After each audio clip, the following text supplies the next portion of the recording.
ഇന്നത്തെ വീഡിയോയിൽ നാം ബ്ലാക്ക് പ്രോജക്റ്റിനെ കുറിച്ച് സംസാരിക്കുന്നു. ഹൈലി ക്ലാസിഫൈഡും ടോപ്പ് സീക്രട്ടുമായ ഡിഫൻസ് പ്രോജക്റ്റുകളാണ് ബ്ലാക്ക് പ്രോജക്റ്റുകൾ എന്നറിയപ്പെടുന്നത്. സർക്കാരും മിലിറ്ററിയും യാതൊരു പ്രോജക്റ്റും പൂർണ്ണതയിലെത്താതെ പരസ്യപ്പെടുത്താറില്ല. അമേരിക്ക പോലെയുള്ള രാജ്യങ്ങളിൽ സ്പെഷ്യൽ ആക്സസ് പ്രോഗ്രാം എന്ന പേരിലാണ് ബ്ലാക്ക് പ്രോജക്റ്റുകൾ അറിയപ്പെടുന്നത്. ഇങ്ങനെയുള്ള പ്രോജക്റ്റുകൾക്കായി പ്രത്യേക ഫണ്ട് തന്നെ അമേരിക്ക മാറ്റിവെക്കാറുണ്ട്. ഇത് ബ്ലാക്ക് ബജറ്റ് എന്ന പേരിൽ അറിയപ്പെടുന്നു. ഇന്ത്യയിൽ ബ്ലാക്ക് പ്രോജക്റ്റിനായി സ്പെഷ്യൽ ഫണ്ട് മാറ്റിവെക്കാറുണ്ടോ എന്ന ചോദ്യത്തിനുള്ള ഉത്തരം ഇല്ല എന്നാണ്. ഇന്ത്യയിൽ യാതൊരു വിധത്തിലുമുള്ള ബ്ലാക്ക് ബജറ്റുകൾ നീക്കിവെക്കാറില്ല എന്ന് മാത്രമല്ല, ഇന്ത്യയിൽ റിസർച്ച് ആൻഡ് ഡെവലപ്മെന്റിന്റെ പേരിൽ മാത്രമേ ഫണ്ടുകൾ വകയിരുത്താറുള്ളൂ.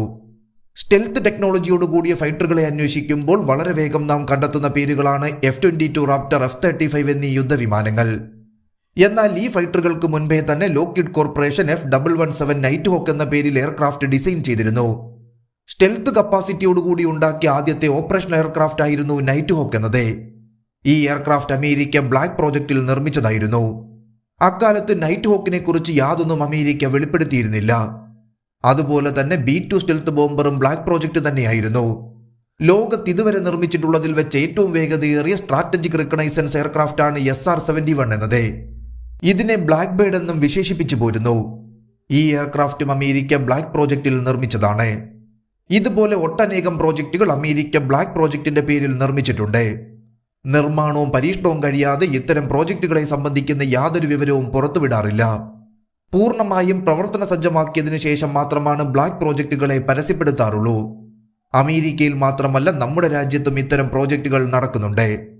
ഇന്ത്യയുടെ സബ്മറൈൻ ലോഞ്ച്ഡ് ബാലിസ്റ്റിക് മിസൈലുകൾ വരുന്നത് K സീരീസ് മിസൈലുകളാണ്.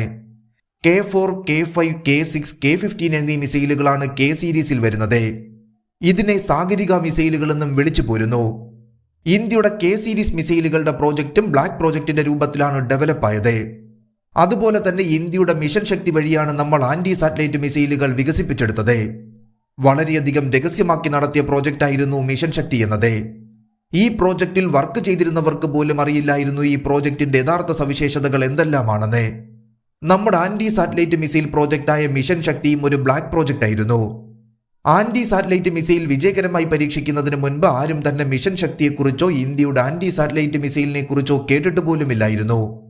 സൗത്ത് ആഫ്രിക്കയുടെ പ്രോജക്റ്റ് കോസ്റ്റും ഒരു സീക്രട്ട് കെമിക്കൽ ബയോളജിക്കൽ വെപ്പൺ ആയിരുന്നു. ഈ രാസായുധത്തിന്റെ നിർമ്മാണം സൗത്ത് ആഫ്രിക്കൻ ഗവൺമെന്റ് ബ്ലാക്ക് പ്രോജക്റ്റായാണ് നടത്തിയെടുത്തത്. ഒട്ടനവധി രാജ്യങ്ങൾ ഇതുപോലെ ബ്ലാക്ക് പ്രോജക്റ്റിലൂടെ നിരവധി ആയുധങ്ങളും എയർക്രാഫ്റ്റുകളും വികസിപ്പിച്ചിട്ടുണ്ട്.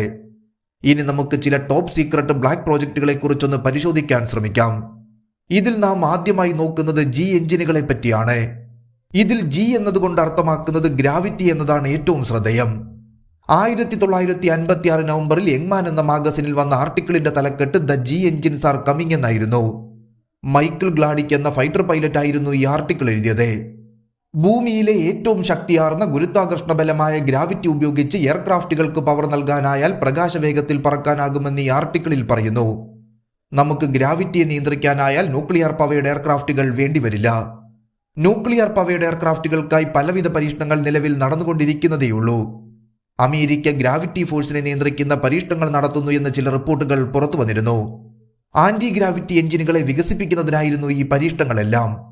ഇത്തരം എഞ്ചിനുകൾ എയർക്രാഫ്റ്റുകളിൽ ഉപയോഗിക്കുമ്പോൾ ഇന്ധനത്തിന്റെ ആവശ്യകത പറക്കാൻ ആവശ്യമില്ല എന്നതിനോടൊപ്പം തന്നെ ഇവയ്ക്ക് പ്രകാശവേഗത്തിൽ സഞ്ചരിക്കാനുമാകും. കേൾക്കുമ്പോൾ ഒരു സയൻസ് ഫിക്ഷൻ സിനിമാ കഥ പോലെ തോന്നുന്നുണ്ടെങ്കിലും ഇതിന്റെ മേൽ പരീക്ഷണങ്ങൾ നടക്കുന്നുണ്ട് എന്നതാണ് സത്യം. അടുത്ത ബ്ലാക്ക് പ്രോജക്റ്റാണ് അറോറ എയർക്രാഫ്റ്റ് എന്നത്. ഇത് അമേരിക്കയുടെ ഒരു റിക്കോണൈസൻസ് എയർക്രാഫ്റ്റായി കണക്കാക്കപ്പെടുന്നു. 1980 മുതൽ ഈ പ്രോജക്റ്റിന് മേൽ അമേരിക്ക പരീക്ഷണങ്ങൾ നടത്തിവരുന്നു. പക്ഷേ ഇന്ന് വരെ ഇങ്ങനെയൊരു പ്രോജക്റ്റ് ഉണ്ടെന്ന് അമേരിക്കൻ സർക്കാർ ഇതുവരെയും വെളിപ്പെടുത്തിയിട്ടില്ല. ഇതാണ് ബ്ലാക്ക് പ്രോജക്റ്റുകളുടെ യഥാർത്ഥ രൂപം. പരീക്ഷണ നിരീക്ഷണങ്ങൾ 100% വിജയിച്ച് പബ്ലിക്കിന് മുന്നിൽ പ്രദർശിപ്പിക്കേണ്ടത് മാത്രമേ വെളിപ്പെടുത്തുകയുള്ളൂ. ഇത്തരത്തിൽ ബ്ലാക്ക് പ്രോജക്റ്റിലൂടെ വികസിപ്പിച്ച ഒട്ടനവധി ആയുധങ്ങൾ വെളിപ്പെടുത്താതെയും രാജ്യങ്ങൾ ഉപയോഗിച്ചു പോരുന്നു. അറോറ എയർക്രാഫ്റ്റിന്റെ പ്രോട്ടോടൈപ്പ് നിർമ്മിച്ചുവെന്നും പ്രതീക്ഷിച്ച നേട്ടങ്ങൾ ഇതിലൂടെ നേടാനാകാത്തതിനാൽ പ്രോജക്റ്റ് ഉപേക്ഷിച്ചുവെന്നും പറയപ്പെടുന്നു. എന്തായാലും അറോറ എയർക്രാഫ്റ്റ് ബ്ലാക്ക് പ്രോജക്റ്റ് ആണെന്നതിൽ തർക്കമില്ല. നമ്മുടെ വേദങ്ങളിലും ഇതിഹാസങ്ങളിലും പലതരത്തിലുമുള്ള അഡ്വാൻസ്ഡ് ടെക്നോളജികൾ വിവരിക്കുന്നുണ്ട് എന്ന് എത്ര പേർ വിശ്വസിക്കുന്നുണ്ട്? വിമാനം എന്ന സങ്കല്പം രാമായണത്തിലുണ്ട് എന്നതൊരു ഉദാഹരണം മാത്രം. 1970കളിലെ ഇലക്ഷൻ പ്രചരണ സമയത്ത് മുൻ പ്രധാനമന്ത്രി ഇന്ദിരാഗാന്ധി പുരാണങ്ങളിൽ പറയുന്ന വിദ്യകൾ നാം പരീക്ഷിക്കേണ്ടതുണ്ട് എന്ന് പറയുകയുണ്ടായി. ഇതിനെ തുടർന്ന് 2001 ജൂൺ 1 വൈമാനിക ശാസ്ത്ര റീഡിസ്കവർ എന്ന ആർട്ടിക്കിൾ പ്രസിദ്ധീകരിക്കപ്പെട്ടു. Aerospace information panel of aeronautics research and development board വിങ്ങും ന്യൂഡൽഹിയിലെ എയ്റോനോട്ടിക്കൽ സൊസൈറ്റി ഓഫ് ഇന്ത്യയുടെ വിംഗ് കമാൻഡർ MB റാവുവും ടീമും ചേർന്ന് വൈമാനിക ശാസ്ത്രത്തിൽ സ്റ്റഡി ചെയ്തിരുന്നു. വൈമാനിക ശാസ്ത്ര റീഡിസ്കവർ എന്ന പഠനം ഇപ്പോഴും നമുക്ക് ഇന്റർനെറ്റിൽ ലഭ്യമാണ്. 2012 ചില റൂമറായി പറയപ്പെട്ടത് ഇന്ത്യ നടത്തിയത് conventional physics, traditional mechanical and aeronautical എഞ്ചിനീയറിംഗിലുള്ള പഠനമായിരുന്നു എന്നാണ്.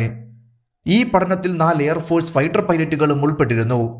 ഇവർ നടത്തിയ പരീക്ഷണത്തിന്റെ യഥാർത്ഥ ചിത്രം ഇതുവരെയും വെളിപ്പെടുത്തിയിട്ടില്ല. ഹിമാലയത്തിൽ ചില പറക്കൽ പരീക്ഷണങ്ങൾ നാം നടത്തിയതായി പറയപ്പെടുന്നു. നമ്മുടെ പുരാണങ്ങളിലെ ടെക്നോളജികളിൽ മേലുള്ള ആന്റി ഗ്രാവിറ്റി ക്രാഫ്റ്റുകളായിരുന്നു പരീക്ഷിച്ചത് എന്ന് പറയപ്പെടുന്നു. അമേരിക്ക പോലെയുള്ള രാജ്യങ്ങൾ പരീക്ഷണം നടത്തുന്ന അതേ ആന്റി ഗ്രാവിറ്റി എഞ്ചിനുകൾ തന്നെയായിരുന്നു ഇന്ത്യയും പരീക്ഷിച്ചത്. പരീക്ഷണം പൂർണ്ണ വിജയമാകാതെ ഇത്തരം പ്രോജക്റ്റുകൾ പൊതുജനങ്ങൾക്ക് മുന്നിലെത്തില്ല. ഇവ ബ്ലാക്ക് പ്രോജക്റ്റുകളായി നിലനിൽക്കുന്നതിനാൽ ഇത്തരം പ്രോജക്റ്റുകളെക്കുറിച്ച് അനുമാനങ്ങൾ മാത്രമാണ് നമുക്കുള്ളത്. പക്ഷേ ബ്ലാക്ക് പ്രോജക്റ്റ് എന്നത് സത്യമാണെങ്കിലും ഈ പ്രോജക്റ്റിൽ നടക്കുന്ന കാര്യങ്ങൾ നമ്മെ അറിയിക്കുന്നില്ല എന്നതാണ് സത്യം. ഇന്നത്തെ ചില ടെക്നോളജികളെക്കാളും അഡ്വാൻസ്ഡ് ടെക്നോളജികൾ ചില പ്രാചീന ഇതിഹാസങ്ങളിൽ വിവരിച്ചിട്ടുണ്ട്. വിസ്മരിക്കപ്പെട്ട ടെക്നോളജികൾ റീഡിസ്കവർ ചെയ്യുകയാണ് നാം ഇന്ന് ചെയ്തു പോരുന്നത്.